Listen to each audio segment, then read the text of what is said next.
Kalau kamu marah, jangan kamu berbuat dosa. Pilihlah respon hati. Ingatlah setiap kali you are angry, setiap kali Anda murka, selalu ingatkan diri sendiri bahwa Anda selalu punya pilihan. Melakukan ini atau sesuatu yang lebih baik untuk meresponi amarahmu. Selalu punya pilihan. Kuncinya beli waktu.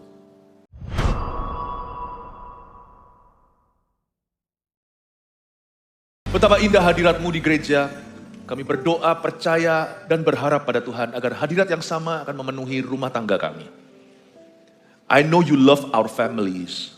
Kami tahu Engkau mengasihi setiap keluarga, lepas keluarga di antara jemaatmu. Makasih Tuhan, tumbuhkan, dewasakan iman kami hari ini. Dan hamba minta penggembalaan Tuhan, tongkat gembala itu akan menyertai sampai ke lembah-lembah hubungan. Ketika ya Tuhan Yesus dalam keluarga kami ada goncangan, ketika ada permasalahan, ada miskomunikasi, hamba berdoa, Kau bahkan mempersiapkan kami dan mengurapi di lembah-lembah tersebut. Sehingga tidak tercuri kemuliaan-Mu dan juga tidak hilang hadirat-Mu dari keluarga kami. Hamba minta penggembalaan sampai ke situ dalam kehidupan umat-Mu. Urapi kami semua dengan firman yang jelas, sehingga kami benar-benar diperlengkapi oleh Tuhan Yesus untuk segala musim kehidupan. Tuhan, sembunyikan hamba-Mu di balik salib-Mu. Dalam nama Yesus, haleluya. Amin. Berikan tepuk tangan untuk Tuhan Yesus. God is so good. Haleluya. Untuk bertengkar kita pun harus belajar. Kalau mau memperlengkapi umat, tidak hanya arus atas, arus bawah di lembah juga harus ada urapan. Daripada berkata jangan berantem, mendingan diajari cara berantem yang berkenan pada Tuhan. Saya percaya penggembalaan kita itu nggak hanya di gunung yang tinggi, di bukit-bukit saja, tapi juga di lembah-lembah yang susah dalam keluarga. Saya berharap supaya kita ini menang di setiap musim kehidupan. Jadi, mari kita siapkan hati. Efesus pasal 4 ayat 26 dan ayat 27, kita akan buka banyak ayat. Nanti akan ditampilkan semua kok ya, tapi ini ayat masnya. Kita baca bersama-sama dalam hitungan ketiga. 1, 2, 3. Apabila kamu menjadi marah, janganlah kamu berbuat dosa. Janganlah matahari terbenam sebelum padam amarahmu. Dan janganlah beri kesempatan kepada iblis. Baca lebih keras yuk, mungkin berdiri bisa lebih lantang suaranya, silakan. Ini penting sekali. Kalaupun kita harus bertengkar, bertengkarlah dengan cara yang benar. Saya rasa hari ini kita akan diperlengkapi dengan sebuah urapan dan hikmat. Mari kita baca bersama-sama 2, 3. Apabila kamu menjadi marah, janganlah kamu berbuat dosa. Janganlah matahari terbenam sebelum padam amarahmu. Dan janganlah beri kesempatan kepada iblis. Terima kasih, thank you. Silakan duduk. Yang streaming juga ya, kita dalam satu ruangan, mari kita belajar firman. Hikmat bertengkar. Hari ini kita bicara tentang keluarga, keluarga mana sih gak ada konflik? Jangan percaya suami istri yang paling harmonis pun kalau ditanya, pernah berantem gak? Kalau mereka berkata enggak, something is wrong with them. Cuman kalau berantem melulu ya something is wronger. Itu broken English ini, English yang kacau nih. Sesuatu yang salah. Harus ada. Pasutri, pasangan suami istri mesti harus ada konfliknya. Tapi konflik manajemen harus bagus. Apa yang saya ajarkan ini bukan sebagai motivator, tapi sebagai gembala sidang. We truly care for you. Kami peduli melihat Anda menang di area yang sama, biasanya keluarga bergelimpangan. Di area itu kalau panas hati, semua orang jadi salah di mata Allah. Saya ingin sekali memperlengkapi Anda dari sisi yang susah. Setiap kita itu pasti ada grade-nya. Setiap pasangan suami istri pasti ada yang bertengkar lebih, ada yang bertengkar kurang. Kita punya target adalah mengurangi, bukan menambahi. Tetapi memastikan, utilize your quarrels, atau memastikan bahwa pertengkaran-pertengkaran yang ada di dalam kehidupan rumah tangga, itu menjadikan mereka semakin dekat dengan Tuhan, dan akhirnya semakin saling mengasihi, semakin akrab, menjadi semakin diasah, dan menyatu, serta sepadan. Penting sekali, jangan sia-siakan pelurumu, jangan sia-siakan your suffering atau penderitaanmu. Pertengkaran pun ada dua, ada konflik yang perlu, ada konflik yang tidak diperlukan. Tapi apa yang saya sampaikan ini juga akan relevan kepada bujangan, karena biasanya kalau sudah musim honeymoon is over, di situ kita harus secara realistis menerima perbedaan. Apa yang saya sampaikan ini sekalipun dalam konteks family, tapi sebenarnya ini bisa diterapkan dalam setiap kondisi kehidupan. Konflik itu harus tanggulangi. Tidak boleh gini loh ya, kayak Shera whatever will be. Kita lihat nantilah, wait and see. Nggak bisa. Kalau kita memperlengkapi diri kita untuk victory, untuk kemenangan, kita juga harus memperlengkapi diri kita untuk kegaduhan. Harus. Biasanya justru bocor rohani, bocor iman, bocor urapan itu di sana. Di gunung kita tahu bagaimana menikmati, tapi di lembah biasanya kita akan kebingungan dan kacau sekali. So I think ini firman dibutuhkan oleh yang menikah maupun bujangan. Dan bukan hanya pasangan-pasangan yang sering berantem atau tukaran, tapi pasangan yang harmonis pun perlu tahu ini. Saya yakin ini adalah firman yang Tuhan kehendaki untuk kita ketahui. Coba sekarang saya bahas ayat emas. Efesus 4 ayat 26 sekali lagi, apabila kamu menjadi marah. Saya sukanya Alkitab itu sangat realistis. If you are angry, kata if itu gak harus terjadi. Tapi kalau terjadi, you harus ready. Apabila kamu menjadi marah itu emosi. Setiap kita itu punya urat amarah itu ada. Setiap kita itu bisa ngamuk. Gak ada orang yang panjang sabar seperti Tuhan. Yang ada hanyalah orang yang lebih sabar dari orang tertentu. Musa itu disebut sebagai orang yang sangat rendah hati, lembut hatinya, dan panjang sabar pula. Tapi lihat, dia gak masuk Kanaan gara-gara dia ngamuk, emosi di depan umat, pukul tuh batu karang, sehingga keluar airnya, mujizat terjadi, tapi Tuhan tidak berkenan. Ketika dia marah dan emosi, dia lepas kendali. Dia bukan hanya mempermalukan diri dan melukai, tapi dia juga tidak memuliakan Allah when he is angry. You may be angry, silakan, monggo kalau perlu. Apabila kamu menjadi marah, pesan Tuhan lewat Paulus, lewat surat ini adalah, janganlah kamu berbuat dosa. Marah itu fakta. Tapi apa yang kau lakukan dengan amarahmu, itu respon hati dan itu pilihan. Karena kita gak ada yang kesurupan. Jadi sebenarnya kita itu harus punya strategi untuk menghadapi itu. Karena seringkali apa yang kita bangun begitu susah, bisa bocor sehari waktu kita emosi. Berapa banyak orang waktu ngamuk nih misalnya itu, lalu habis itu dia mau balas pasangannya, lalu dia keluar sana jatuh dalam dosa seks. Mestinya pertengkaran di antara mereka itu tidak seserius sampai itu, tetapi perbuatannya lebih serius daripada apa yang membuat mereka berantem awal mulanya. Manusia itu bisa gelap mata dan melakukan sesuatu yang dia akan sorry forever nanti, selama-lamanya. Waktu dia marah, kalau dia tidak punya strategi, tidak punya perlengkapan rohani, dia akan jatuh ke lubang yang lebih besar. Berapa banyak orang ketika marah dia mengucapkan suatu kata-kata yang tidak bisa kembali lagi dan itu akan teringat dan terngiang yang selama-lamanya dalam keluarganya. Ada pula seorang ayah marah tiba-tiba pukul istrinya. Puji Tuhan kalau keluarga Anda semarah-marah apa tidak ada kekerasan fisik, tidak ada yang namanya kekerasan dalam rumah tangga, praise the Lord.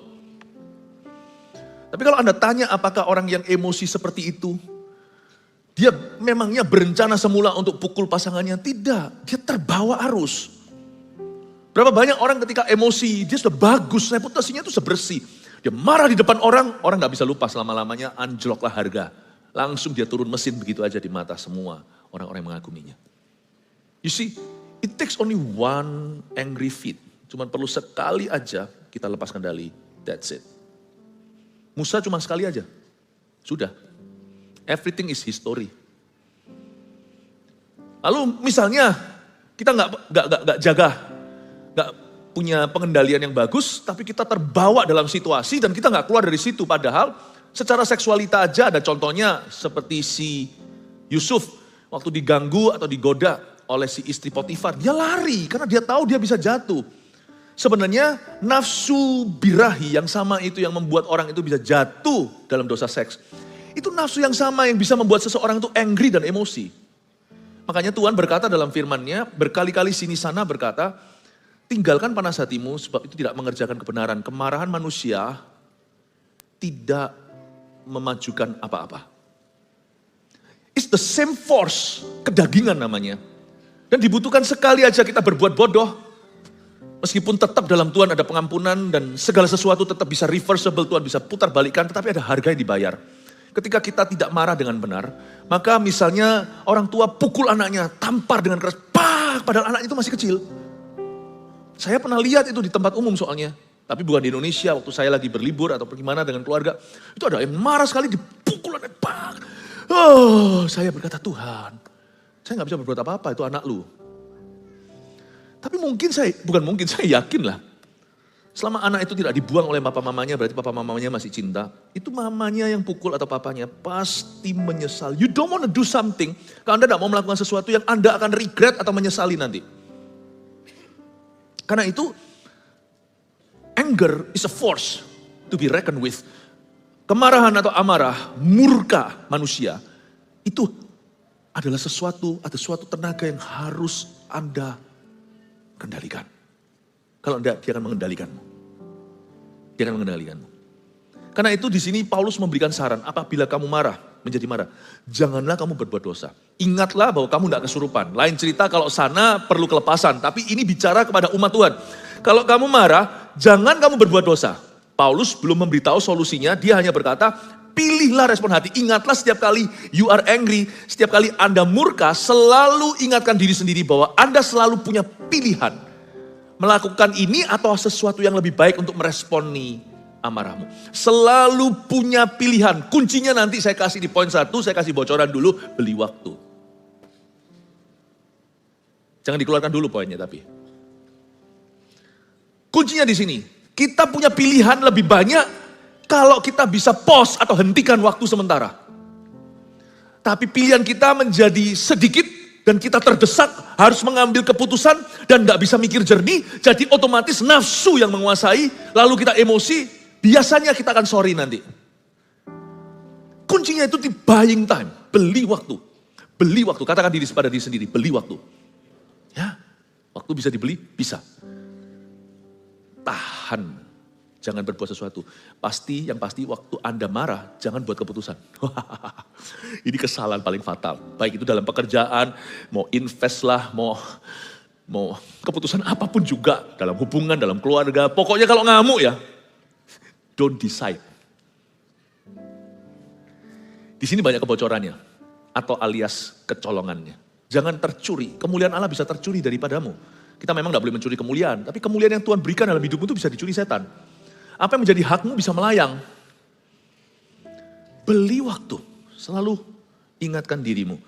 Waktu kamu menjadi marah, janganlah kamu berbuat dosa. Ingatlah bahwa engkau selalu punya pilihan. Selalu punya pilihan. Bahkan kalau kita beli barang pun, saya gak suka kalau digini kan. Lu sekarang, zaman dahulu ya, sekarang mungkin sudah tidak musimnya lagi waktu saya pergi kemana gitu.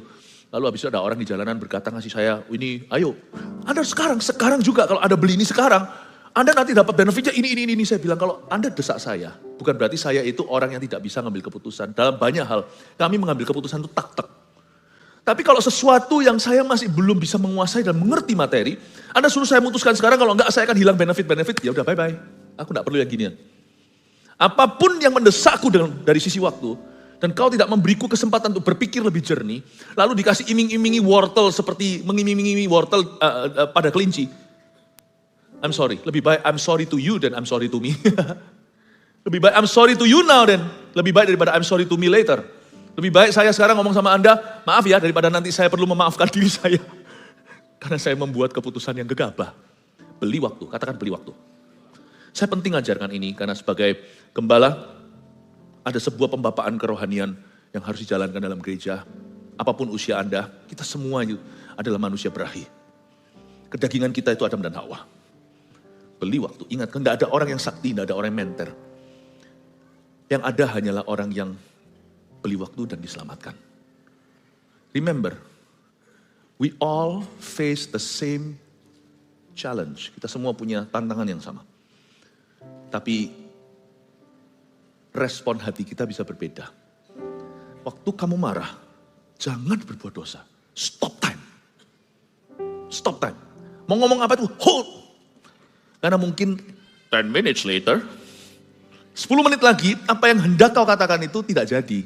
Aduh, untung tadi tidak keluar. Kalau memang itu perlu dikatakan 10 minutes later, bahkan 1 hour later, 1 jam kemudian, bahkan 10 days later, tetap harus dikeluarkan. Jadi sebenarnya beli waktu itu tidak rugi bagi kita.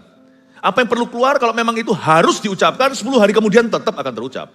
Tapi apa yang tidak seharusnya terucapkan kalau kita beli waktu, kita akan berkata, untung tadi nggak keluar dari mulutku. Beli waktu itu is never wrong. Saya ngomong ini bukan berarti seperti orang-orang pelin-pelan ya.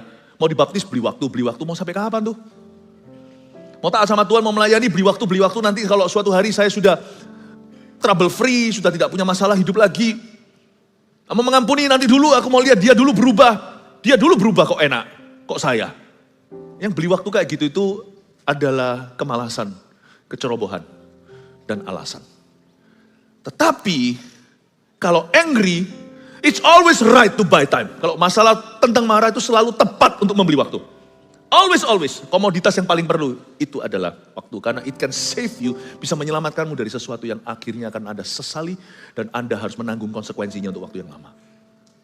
Be careful, Musa yang panjang sabar jatuh di area ini. Siapa sini lebih lembut dari Musa? Tidak ada, saya pun tidak. Berarti ini pun pesan Tuhan untuk saya. Apabila kamu jadi marah, jangan kamu berbuat dosa.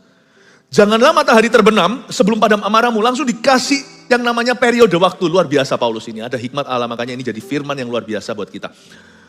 Jangan matahari terbenam sebelum padam amarahmu. Dikasih waktu, bukan hanya beri waktu. Ada yang namanya grace period. Grace period atau grace period. Ada yang namanya waktu kasih karunia. Grace periodnya marah itu adalah sebelum matahari terbenam. Janganlah matahari terbenam sebelum padam amarahmu.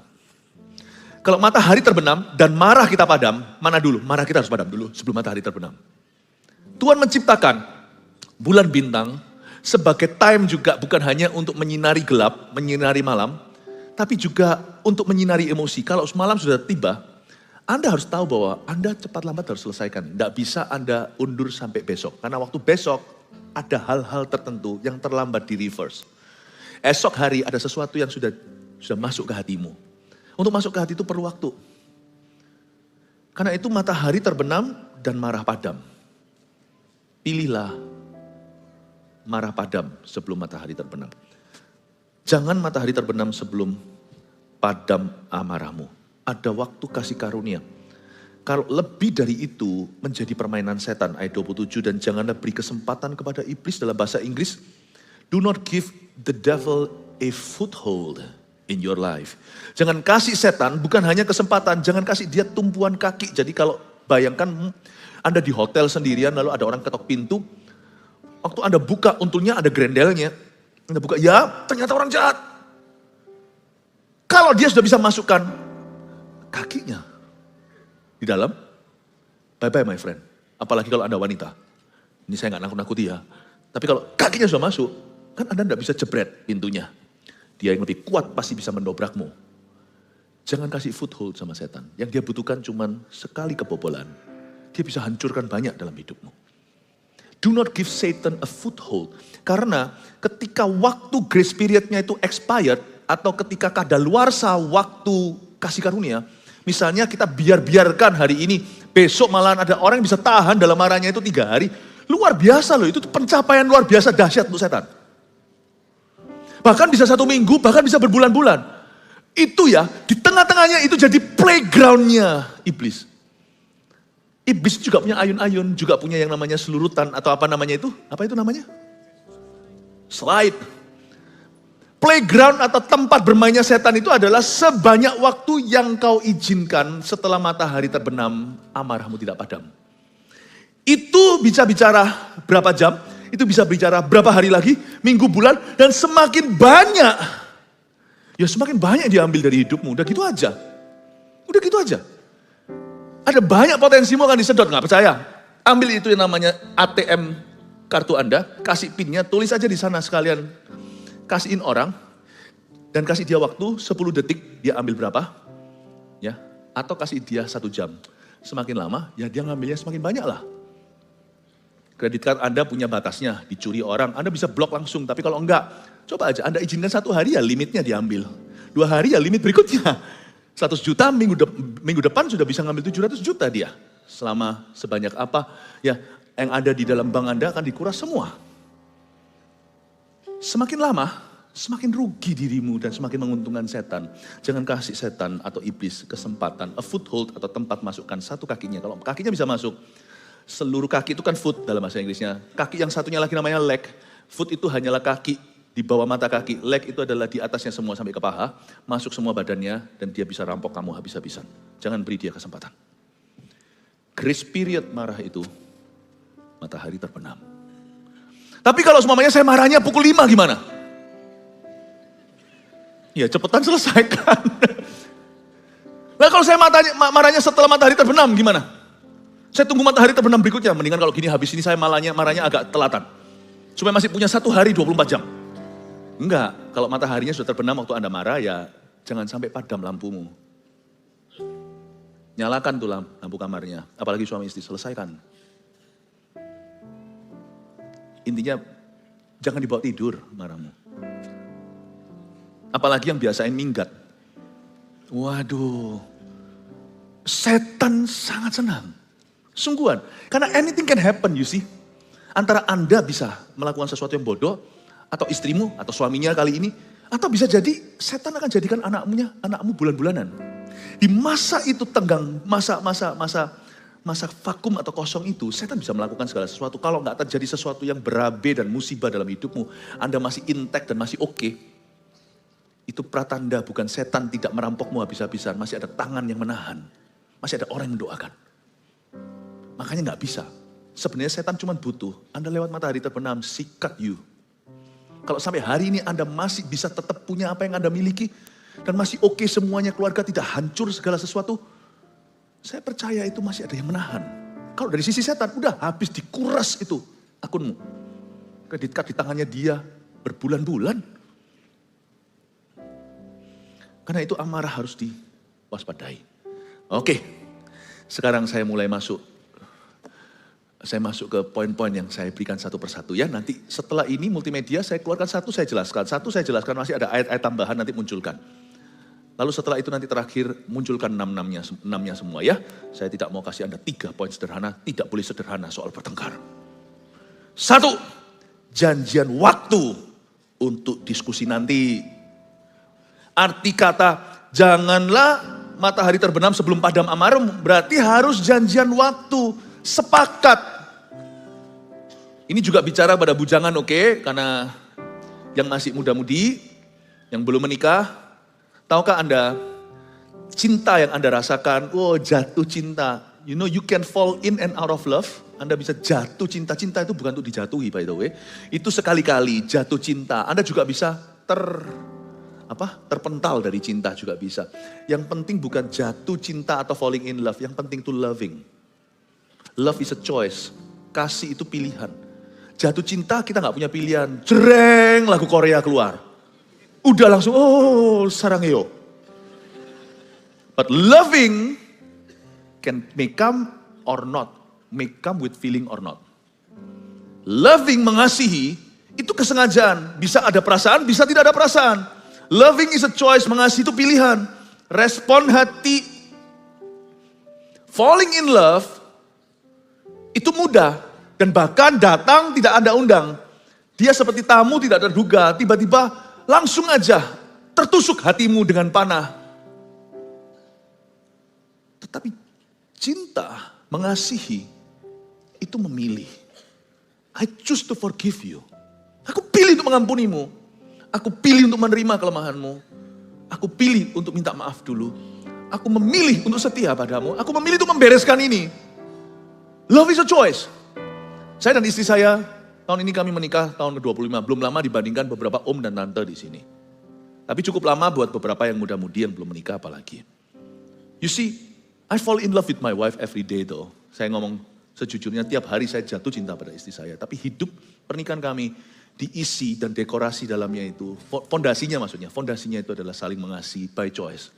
Dengan pilihan. Saya selalu mengagumi orang-orang yang sudah menikah puluhan-puluhan tahun dan tetap harmonis. Saya rasa mereka selalu akan fall in love again and again. Tetapi yang membuat hubungan tali kasih mereka tidak putus itu adalah karena mereka memilih untuk mengasihi. Memilih untuk setia. So saya percaya pasangan-pasangan tersebut, sebenarnya kalau mereka mau selingkuh, mau jatuh cinta sama orang lain juga bisa kalau mereka buka celah. Tapi mereka tidak mau, mereka memilih untuk setia pada pasangannya dalam suka dan duka. Saya kagum dengan orang-orang tua yang menikahnya sampai, saya tidak kagum dengan yang drama Korea yang muda-muda lalu pandang-pandangan, matanya berlinang-linang itu pakai tetesan. Saya kagum dengan orang-orang yang tangannya sudah keriput. bisa pegang istrinya, bisa suap istrinya, mungkin istrinya dulu yang lebih rentah, atau kebalik. Saya kagum dengan yang begitu. I admire them. That is love. The other one is just falling in love. Amin. Saya rasa itu pilihan. Tadi di kebaktian sebelumnya nanti dengarkan sendiri. Tidak ada yang namanya kecocokan. Sungguh tidak ada. Tidak ada dua orang yang cocok di dunia, tidak ada. Kembar siam pun tidak ada. Anda aja nggak tentu cocok sama dirimu sendiri kok. Belum kenal diri sendiri.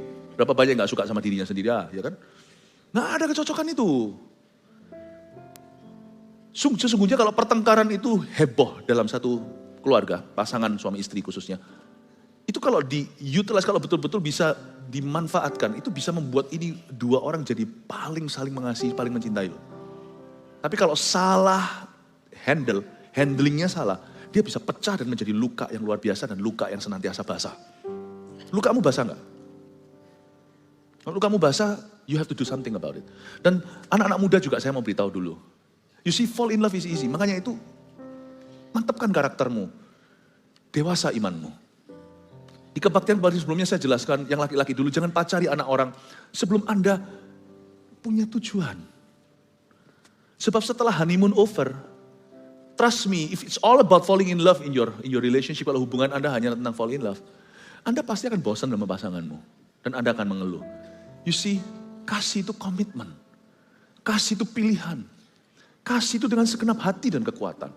Makanya itu saya selalu beritahukan bahwa orang-orang muda, kalau isinya hanya sweetheart, tunggu sampai Anda kelihatan warna aslinya orang yang Anda cintai itu.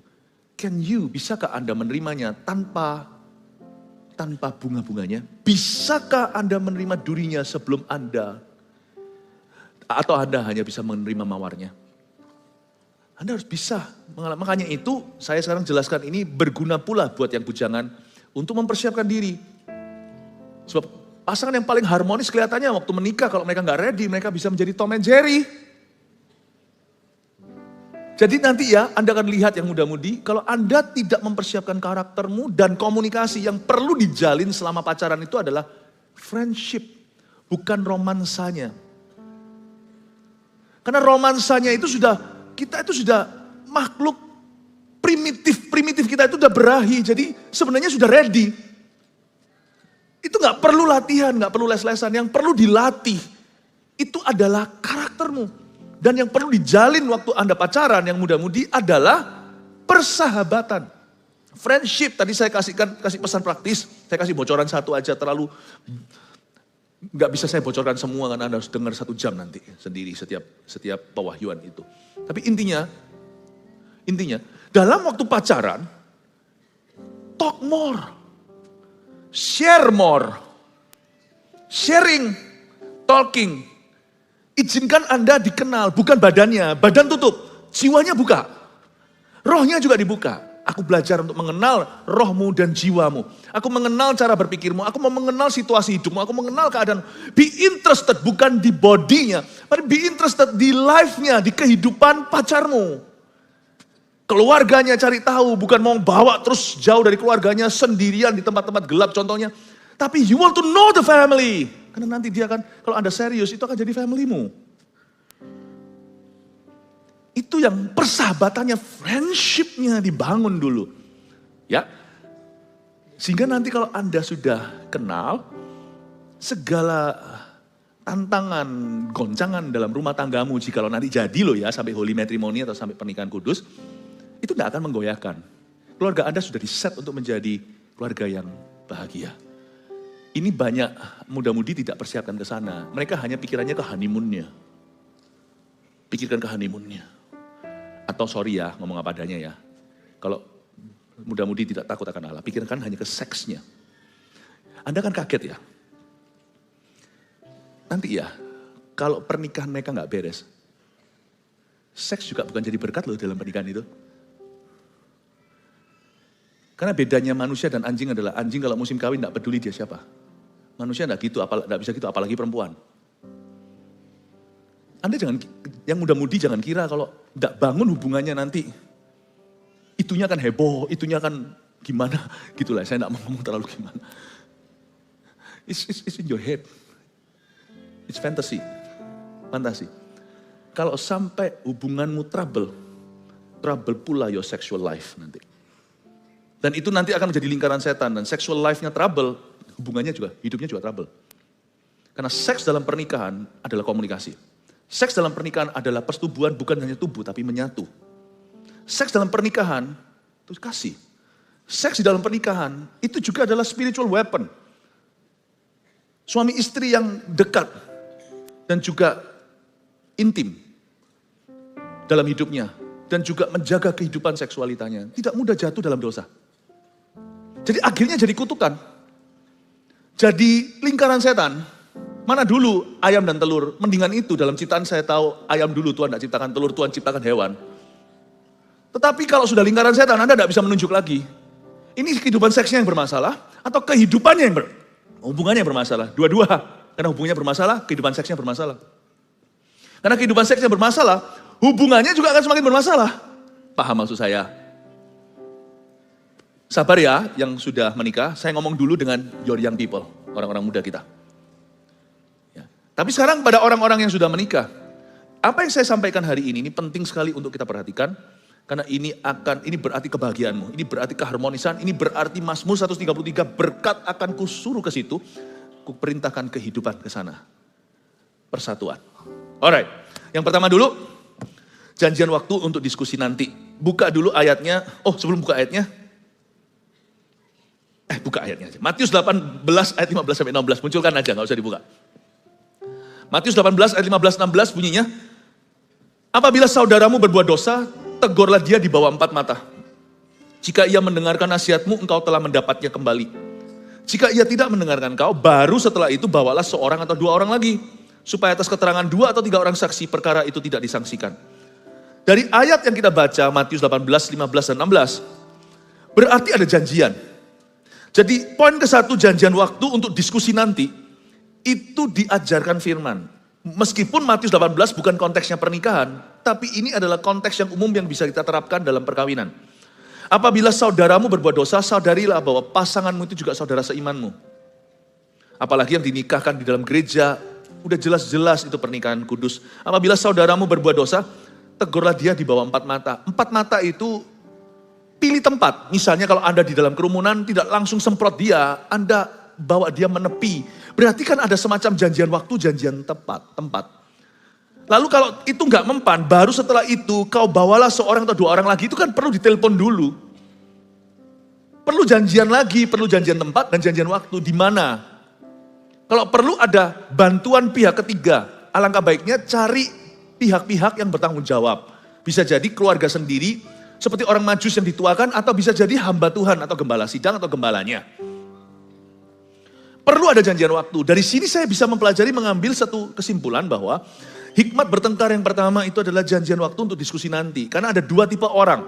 Dan biasanya lucunya Tuhan izinkan dalam pernikahan itu selalu ada 2 tipe yang berbeda. Jarang sekali ada tipe yang sama. Karena betul sekali pepatah ini sekalipun bukan dari firman. Tapi the opposites attract atau lawan kata atau lawan jenis itu yang menarik hati kita. Lawan jenis itu tidak hanya bicara tentang jenis kelamin. Tapi juga lawan atau yang sifatnya berbeda. Apa yang Anda keluhkan tentang pasanganmu itu juga sesuatu yang menarikmu terhadap dia dulu kala. Coba kita lihat ada 2 tipe orang. Tipe yang ke-1 adalah orang kalau lagi nggak enak hati, maunya selesaikan right here, right now. Siapa yang tipe gitu coba angkat tangan, saya nggak lihat. Ayo jujur lah, saya juga orang yang kayak gitu. Ayo ngaku. Ya, pokoknya kalau kita lagi nggak enak nih panasan nih sama pokoknya kita sudah nggak bisa konsentrasi kerja, nggak bisa konsentrasi apa makan nggak enak, tidur nggak nyenyak. Pokoknya kalau kita nggak enakan, selesaikan sekarang. Dan orang gini biasanya juga murah hati dengan say sorry. Tapi dia nggak mikir dulu sorry-nya untuk apa. Dia sorry itu bukan untuk menyatakan penyesalan, tetapi wis lah, sudahlah, kita nggak usah berantem lagi. Tapi ada orang yang nggak begitu, ada orang yang detail oriented. Ada tipe orang kedua adalah nggak bisa. Semua keurus, ini saya sebut sebagai akuntan hubungan. Pembukuannya buka dulu, sorrymu itu apa? Wah, ilmuwan, dia akan jelaskan satu-satu, ini apa? Nah kalau ini ketemu ini, ya Tom ketemu Jerry. Gak mari-marinya selesai-selesai. Karena itu Tuhan itu berhikmat. Tuhan itu membentangkan langit itu dengan bijaksana. Dia berkata lewat firman-Nya, jangan matahari terbenam. Saya kasih waktu sama kalian, masa 1 hari gak cukup? Bukan berarti selesai masalahnya dalam sehari, tapi komunikasi itu harus dalam sehari. Karena Tuhan itu tidak pernah, kalau Tuhan itu punya restoran dimsum gitu, itu tuh bukan frozen lalu dipanasi, itu masak dari awal. Itu yang namanya hakaunya syok. Saya ini lapar kali ya. Itu loh yang itunya itu masih dibungkus-bungkus sampai tangan kokinya. Kasih udangnya, kasih sayurnya, itu masih dibungkus begini-begini loh. Itu enggak dari frozen, dari kulkas. Tuhan enggak suka, Tuhan suka semuanya itu fresh. Jangan terus ngomongnya begini, minggu lalu kamu gitu, sudah enggak relevan saudaraku. Selesaikan, tapi ada 2 tipe orang, Tuhan tahu Tuhan punya 2 anak. Anak satu adalah selesaikan sekarang juga, now! Yang satu berkata, never! Never say never. Now and never. Now and never ketemunya PM. Bukan Pakuan Mall. Ya itu juga ketemu di gereja. PM itu artinya PM. In the evening. Buat janjian waktu Ki. Yang Tom and Jerry di sini kalau memang ada begitu. Gimana kalau janjiannya pukul 6? Suka gak suka yang never gak mau. Karena too early, terlalu dini. Berantem tadi jam 9. Tapi yang now merasa kok lama. Aku hidup jadi gak enak nih.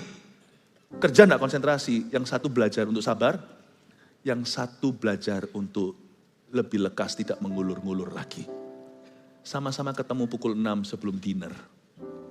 Selesaikan dulu pukul 7 makan, sudah tidak dengan muka yang kecut, cemberut. Sama anak sama-sama bisa selesaikan. Nah penyelesaiannya, tapi Pastor Philip protes nih, 1 jam gak cukup buat kami. Ya kalau pentung-pentungan coba lihat Tom and Jerry itu berapa episode gak selesai-selesai begitu. Makanya nanti ada poin-poin berikutnya. Apa yang kau cari dalam pertengkaran? Itu penting. Ya, nomor 2. Cari Tuhan dulu dan tenangkan hati.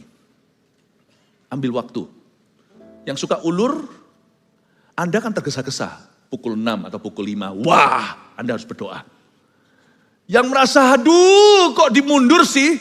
Aku maunya selesai saat ini. Belajar sabar, masuk hadirat Allah dulu.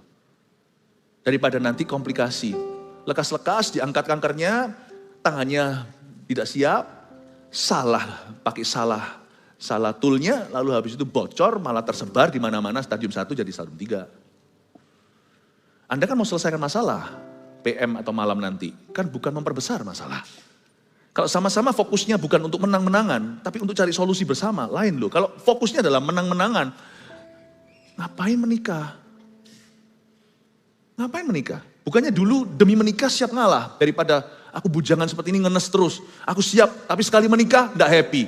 Sekarang aku ingin jadi menoleh ke belakang. I'm longing for yesterday. Apa sih yang mau? Jadi single tidak bahagia. Kurang sesuatu. Setelah menikah gak bahagia. Ingin ngurangi sesuatu. Maunya apa? Manusia yang suka ngulur-ngulur tanggung jawab ya begitu. Makanya itu harus kita tahu apa yang kita cari saat kita bertengkar. Ini bisa diterapkan juga bukan hanya dengan pasangan, sekali lagi saya ingatkan kepada seluruh anggota keluarga. Tapi saya juga mau melengkapi pernikahan-pernikahan. Toh di sini yang bujangan cepat lambat juga mau menikah kan? Jadi Anda bisa catat hari ini. Kalau saya, gereja hanya mempersiapkan Anda sampai holy matrimony, sampai honeymoon stage. Nanti kita akan menuai masalah, tapi kalau kita menggembalakan Anda sampai di lembah, nanti Anda bisa keluar sendiri dari masalah. Amin Bapak Ibu Saudara. Apabila ini sudah dapat ya, sudah yang namanya cari Tuhan dulu dan tenangkan hati. Mazmur 37 ayat 7 sampai 8 bunyinya. Berdiam dirilah di hadapan Tuhan dan nantikanlah Dia. Jangan marah karena orang yang berhasil dalam hidupnya, karena orang yang melakukan tipu daya. Berhentilah marah dan tinggalkanlah panas hati itu. Jangan marah, itu hanya membawa pada kejahatan. Jadi disuruh cari Tuhan. Beli waktu itu bukan sia-siakan waktu. Setelah beli waktu sampai pukul 6, lalu tidak berbuat apa-apa. Cuma merenungkan kesalahan pasangan. Atau hanya merenungkan kesalahan orang. Percuma, mau beli waktu berapa lama pun juga akan sia-sia. Anda beli waktu untuk cari Tuhan. Untuk masuk ke hadirat Allah. Kan kita beli sesuatu kan untuk sesuatu. Tidak ada orang bayar misalnya uang sekian ratus juta. Untuk apa? Untuk mobil yang selevel harga. Anda pilih mobil itu, Anda baru bayar harganya. Anda tidak beli waktu untuk sesuatu yang tidak ada. Anda beli waktu untuk cari Tuhan. Baik yang satu beli waktunya itu kok lama sih. Yang satu lagi, aduh kok digesa-gesa. Aku sih tahan marah sama dia 1 minggu atau 1 bulan. Sama-sama beli waktu masuk hadirat Allah. Tuhan itulah titik temu. Bukankah Tuhan yang menikahkanmu? Makanya itu, cowok cewek, anak-anak muda, kalau menjalin hubungan tapi tidak melibatkan Tuhan, itu kasihan nanti. Di awal-awal sweet heart itu enggak apa-apa, enggak masalah. Nantinya itu Anda pasti akan hancur. Apapun yang Tuhan tidak bangun, sia-sialah orang membangunnya. Jadi jangan hanya beri waktu, cari Tuhan dulu dan tenangkan hati. Bukankah di Alkitab dikatakan berdiam diri? Kata berdiam diri itu di hadapan Tuhan, bukan bahasa Jawanya menengwai. Berdiam diri itu di hadapan Tuhan, bukan hanya tinggal tenang. Di hadapan Tuhan, nantikan dia, jangan marah. Ada banyak ayat firman Tuhan yang bisa elus-elus dada Anda waktu Anda emosi. Saya kasih beberapa ya. Mazmur 5, 6, 11, 12, 35, 37, 52, 54. 6, 9, 7, 9, 8, 3, 1, 9, 1, 3, 7, 1, 4, 3. Dan catat. Cukup kok. Ini kayak saya buka resep gitu, dokter gitu ngasih Anda obatnya, antibiotiknya banyak sekali. Anda baca itu semuanya. Anda tidak usah hitung sampai 100 sebelum emosi. Anda pasti akan mereda dan dapat hikmat Allah. Ya boleh, silakan kalau mau nulis ya. Bagi orang-orang yang merasa ini kemudian hari bisa menyelamatkan hubungannya, tulislah Mazmur 5, 6, pasal 6, pasal 11, 12, 35, 37, 52, 54, 69, 79, 83, 109, 137, 143, minum dulu, haleluya.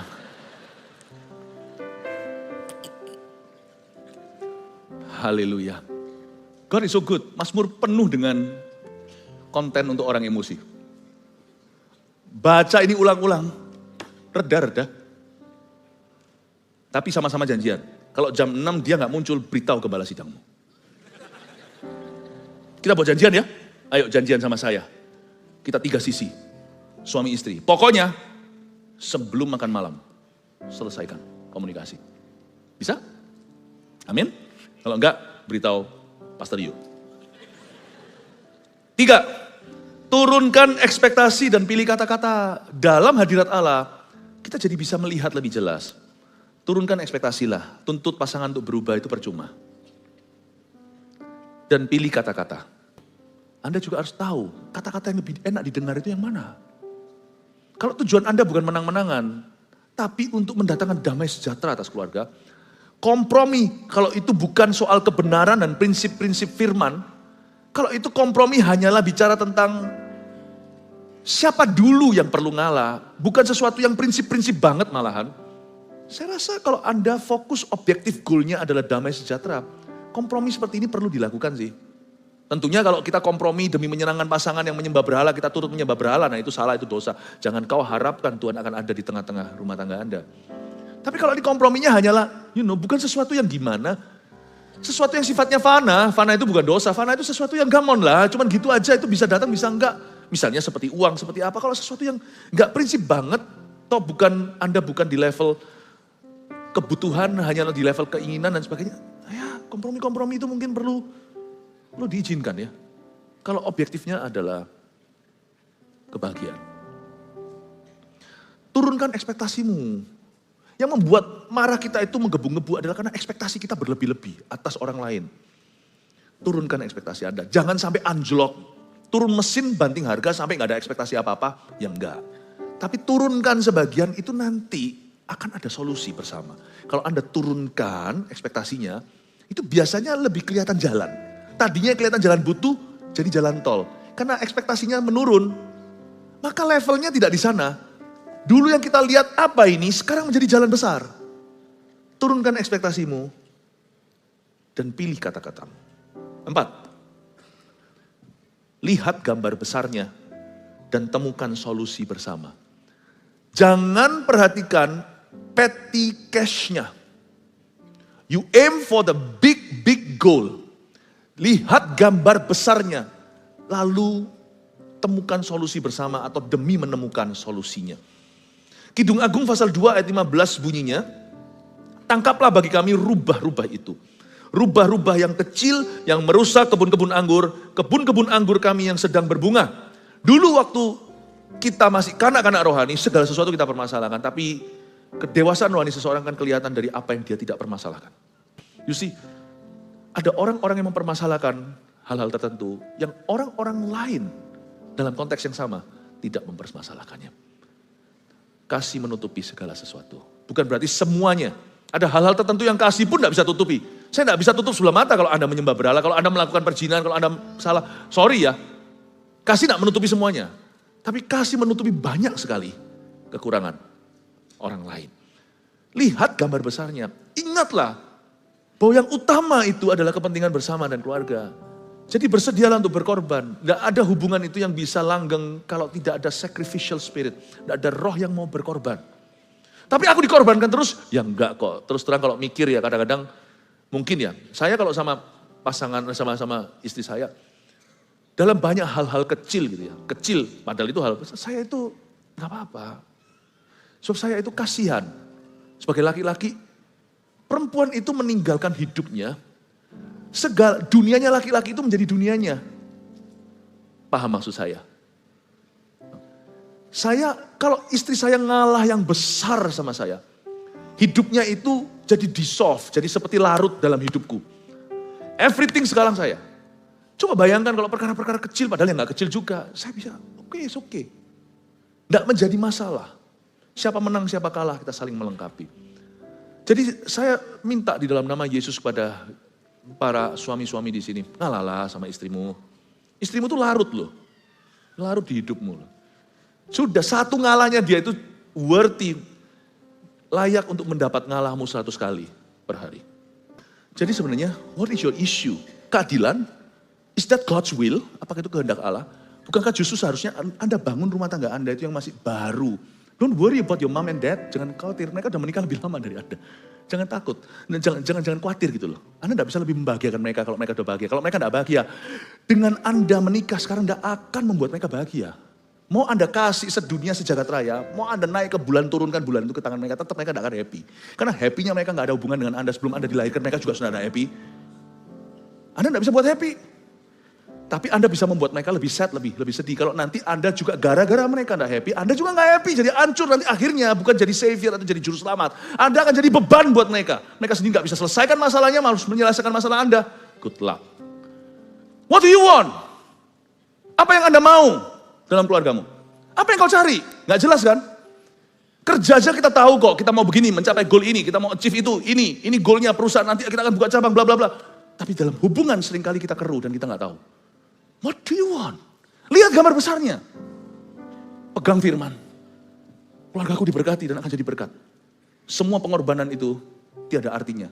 Harga yang kubayar, itu bahkan tidak ada setengah upahnya. Upah yang kamu dapatkan, mata terus tertuju ke upah. Dalam hal ini bukan serakah, upah di sini bukan materi loh. Materi juga bisa menjadi berkat Allah, tapi bukan itu. Oh Tuhan, love, joy, and peace shall belong to my children. Kasih, sukacita, damai sejahtera akan menjadi milik keluargaku dan anak cucuku. Amin. 2 poin lagi sudah selesai. Kelima, bersedia untuk minta maaf dulu lalu saling mengampuni. Apa yang mencairkan? Pencair suasana nomor 1 adalah minta maaf dulu. Salah nggak salah?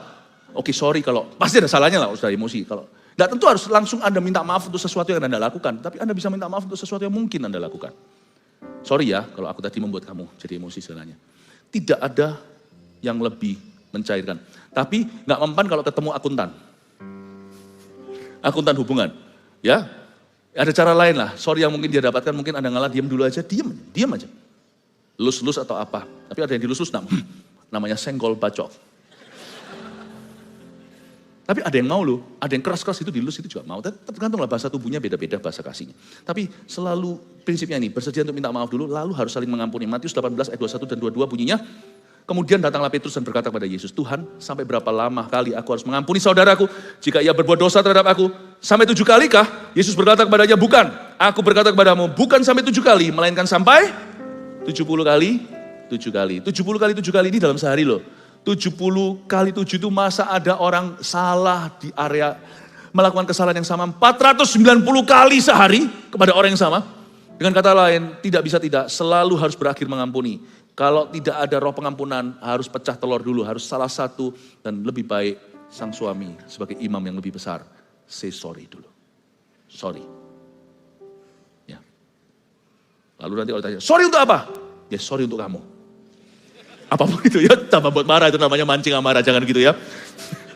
Anda kalau ditanya sorry untuk apa, Anda harus jawab sorry untuk apa. Karena kalau perempuan istri Anda itu adalah makhluk intelijen dan intelektual, Anda tidak bisa Loh, sungguhan kok diketawain, gimana kalian? Kalau semuanya makhluk intelektual ada bisa berkata sorry untuk jangan pakai sarkasme itu membuat keruh hubungan, membuat semakin terluka. Jadi mendingan sorry, yang aku sadari begini, tapi nanti kita bicara ya.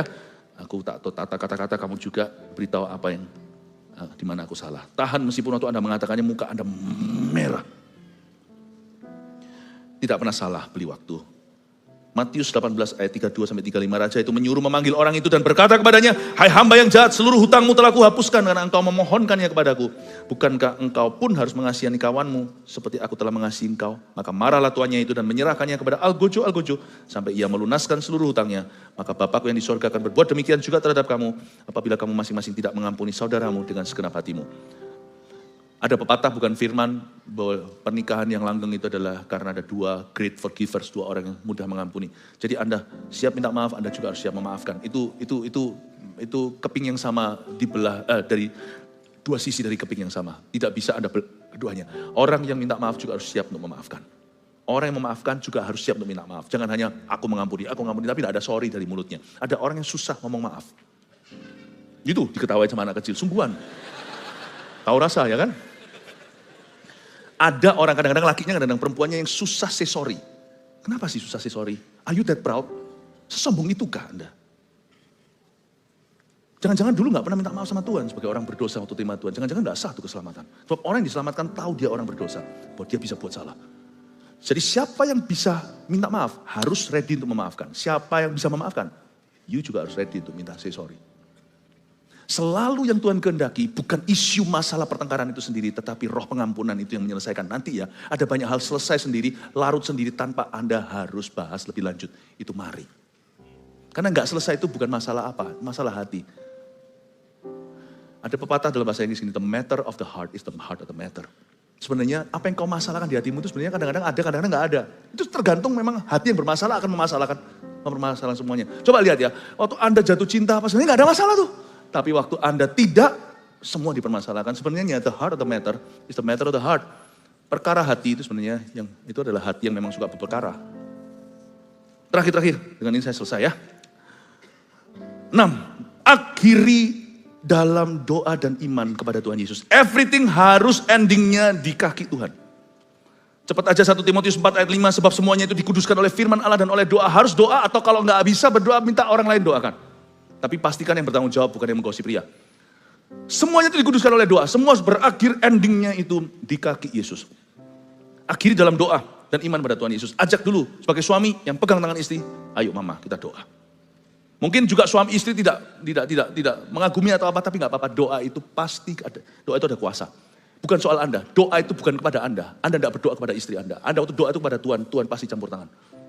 Meskipun saat detik itu juga mungkin ilfil, lagi gak senang hati, satu dengan yang lainnya. Tetapi waktu Anda berdoa ada kuasa, ada hadirat Allah. It's the presence of God that will solve your problems. Hadirat Allah yang menyelesaikan permasalahanmu. Ibrani pasal 11 ayat 6 terakhir. Tetapi tanpa iman tidak mungkin orang berkenan kepada Allah. Sebab barang siapa berpaling pada Allah, ia harus percaya bahwa Allah ada. Dan bahwa Allah memberi upah kepada orang yang sungguh-sungguh mencari dia, ada upah orang berdoa. Saya jamin dan garansi bahwa ketika Anda emosi, 6 poin ini Anda akan lupakan semuanya. Sungguhan, jadi tolong munculkan, dijepret di handphone Anda, dan diingat. Tapi kalau lupa, tolong ingat hanya poin 1. Anda akan ingat poin 2 sampai dan sisanya. In case of emergency, dalam kondisi darurat, jangan pakai lift ini. Turun lewat tangga darurat. Ketika Anda emosi, in case of emergency, waktu gawat darurat, please, tidak usah ingat 2 sampai 6. Ingat nomor 1 aja, janjian waktu, pause, beli waktu. Katakan beli waktu. Lalu kembali referensi khotbah saya hari ini, ingatlah 2-6, what to do. Saya janji Anda lupa 6-6-nya, tapi jangan lupakan nomor 1. Amin. Haleluya. Saya hampir aja terpancing berkata, silahkan selamat bertengkar. Jangan. Untuk ini kita dipanggil yaitu untuk menjadi damai, untuk membawa damai dan menjadi pecinta damai. May God bless your family. Haleluya.